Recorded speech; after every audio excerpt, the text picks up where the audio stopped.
নবী সাল্লাল্লাহু আলাইহি ওয়াসাল্লাম বলেছেন, আমি মেরাজের রাতে যখন গিয়েছি তখন এক শ্রেণীর মানুষকে দেখেছি, ওদেরকে শাস্তি দেয়া হচ্ছে। কি শাস্তি? জাহান্নামীদের রক্ত এবং পুঁজ ওদেরকে খেতে দেয়া হচ্ছে। জিবরাইল আলাইহিস সালামকে জিজ্ঞাসা করা হলো যে এরা কারা? তিনি বললেন, এরা আপনার উম্মতের সেই সব ব্যক্তি যারা মাদকদ্রব্য সেবন করত। আল্লাহ রাব্বুল আলামিন তার হাবিবের মাধ্যমে জানিয়েছেন, যখন কোনো মুসলিম মাদক সেবন করে বা কোনো ব্যক্তি মাদক সেবন করে তখন 40 দিন তার নামাজ কবুল হয় না। এরপর যদি সে তওবা করে তাহলে আল্লাহ পাক তার তওবা কবুল করবেন ইনশাআল্লাহ। যদি সে আবারও মাদক খায় তওবা করার পর, আবার 40 দিন তার নামাজ কবুল হবে না। যদি সে আবার তওবা করে আল্লাহ পাক আবার তাকে মাফ করে দিবেন।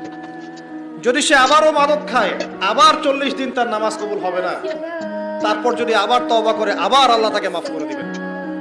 এরপরেও যদি সে আবার মাদক দ্রব্য সেবন করে, নবী সাল্লাল্লাহু আলাইহি ওয়াসাল্লাম বলছেন তাকে আল্লাহ রাব্বুল আলামিন পরকালে মৃত্যুর পরে তিনাতুল খাবাল পান করাবেন। তিনাতুল খাবাল।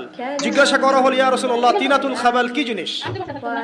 নবী সাল্লাল্লাহু আলাইহি ওয়াসাল্লাম উত্তর দিচ্ছেন, এটা হচ্ছে জাহান্নামীদের রক্ত, মাংস, এগুলো পুড়ে পচে যে রসটা বের